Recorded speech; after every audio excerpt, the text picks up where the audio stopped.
మధ్యధరా సముద్రంలో అలలు సాధారణంగా శాంతిని పాడే నీలిలోతుల్లో అకస్మాత్తుగా అల్లకల్లోలం చెలరేగి సైనిక వ్యూహంపై ప్రపంచ చర్చకు దారితీసింది.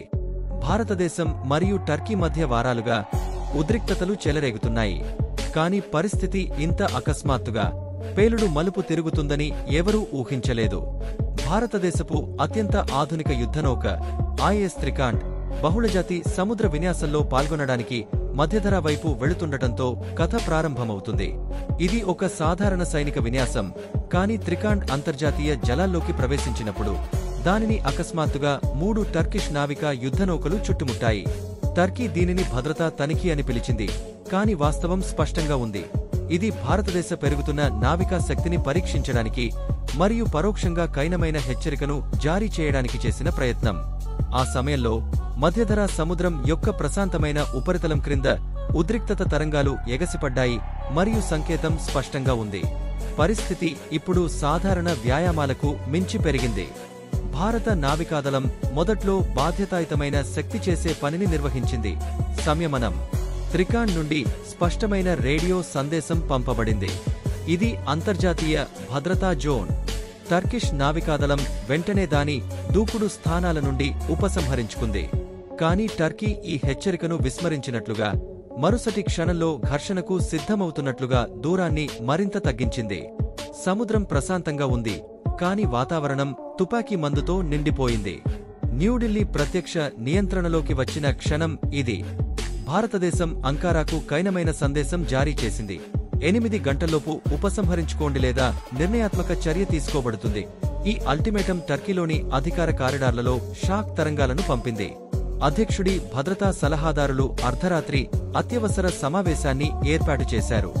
నేవీ చీఫ్, విదేశాంగ మంత్రిత్వ శాఖ మరియు నిఘా సంస్థల అధికారులు హాజరయ్యారు.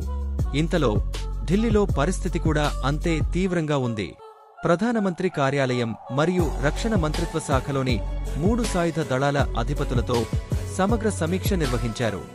భారతదేశం నాటో సభ్యదేశానికి ఇంత స్పష్టమైన మరియు సకాలంలో అల్టిమేటం జారీ చేయడం ఇదే మొదటిసారి. మరియు ఫలితంగా వచ్చిన ఆందోళన అంకారా ముఖాల్లో స్పష్టంగా కనిపించింది. ఎందుకంటే భారతదేశం ఇప్పుడు జోక్ చేయడం లేదని వారు అర్థం చేసుకున్నారు. టర్కిష్ ఓడరేవులలో అలారం మోగిన వెంటనే మొత్తం నావికా స్థావరం అప్రమత్తమైంది. ఓడ ఇంజిన్లు గర్జించాయి మరియు రాడార్ తెరలు ప్రతి కదలికను నిశితంగా పరిశీలించాయి. అంకారా ఈ వార్తను ప్రపంచం నుండి దాచాలనుకుంది. కాని ఉపగ్రహాలు మరియు సముద్ర ట్రాకింగ్ వ్యవస్థలు అన్నింటినీ తుడిచిపెట్టాయి. టర్కీ యుద్ధనౌకలు భారతదేశపు త్రికండ్ ప్రాంతాన్ని దోపిడీ తోడేళ్లలా చుట్టుముడుతున్నాయని స్పష్టంగా ఉంది. ఢిల్లీ నుండి సందేశం స్పష్టంగా ఉంది: భారతదేశం వెనక్కి తగ్గదు. దానితో అరేబియా సముద్రం నుండి మరో 2 యుద్ధనౌకలు పంపబడ్డాయి. ఇప్పుడు చిత్రం టర్కీపై భారతదేశం ఒత్తిడి మాత్రమే కాదు, భారతదేశంపై టర్కీ ఒత్తిడి. ఆట కేవలం ఓడల కంటే చాలా పెద్దది. భారతదేశం మొత్తం మధ్యధరా సముద్రాన్ని ప్రత్యేక ఆపరేషన్ జోన్గా ప్రకటించింది. త్రికండ్ స్వల్పంగానైనా దూకుడుగా కదులుతుందని చూస్తే ప్రతీకారం తీర్చుకోవాలని ఆదేశం. ఇంకా భారతదేశం యొక్క సైబర్ వార్ఫేర్ మరియు ఎలక్ట్రానిక్ జామింగ్ యూనిట్లు ఇప్పటికే సక్రియం చేయబడ్డాయి. దీని అర్థం టర్కీ కమ్యూనికేషన్ లైన్లు ఎప్పుడైనా బ్లాక్ చేయబడవచ్చు. ఆపై అత్యంత ముఖ్యమైన ట్విస్ట్ వచ్చింది. భారతదేశం మొత్తం కథను ఐక్యరాజ్యసమితికి అందించింది. మేము సహనం ప్రదర్శించామని స్పష్టంగా చెప్పబడింది. కాని మన పరిమితులు దాటితే భారతదేశం మౌనంగా ఉండదు. ఈ ప్రకటన టర్కీకి నిజమైన దెబ్బ. ఎందుకంటే ఇప్పుడు ఈ సమస్య ఇకపై 2 దేశాల మధ్య వివాదం కాదు. ఇది మొత్తం ప్రపంచం దృష్టికి బహిర్గతమైంది. వాతావరణం ఇప్పుడు ఒక పెద్ద పేలుడు సంభవించబోతున్నట్లు అనిపించింది. సముద్ర ఉపరితలంపై యుద్ధనౌకలు ఒకదానికొకటి ఎదురుగా ఉన్నాయి. నిఘా డ్రోన్లు ఆకాశంలో తేలుతున్నాయి మరియు భారతదేశ జలాంతర్గాములు కనిపించని నీడల వలె అలల క్రింద నిశ్శబ్దంగా వేచి ఉన్నాయి. ఆట తన చేతుల్లో లేదని టర్కీ అర్థం చేసుకుంది. ఇప్పుడు సముద్రం మాత్రమే కాదు, ప్రపంచ శక్తి కేంద్రాలు కూడా అల్లకల్లోలంగా ఉన్నాయి. వాషింగ్టన్, పారిస్ మరియు మాస్కో గురించి చర్చలు తీవ్రమయ్యాయి. కారణం స్పష్టంగా ఉంది. భారతదేశం టర్కీ వివాదం తీవ్రమైతే మధ్యధరా సముద్రం సంక్లిష్టమైన రాజకీయ రంగం కావచ్చు. టర్కీకి 2 ఎంపికలు మాత్రమే ఉన్నాయి: వెనక్కి తగ్గడం మరియు భారతదేశం డిమాండ్లను అంగీకరించడం లేదా ప్రత్యక్ష సైనిక ఘర్షణకు దిగడం.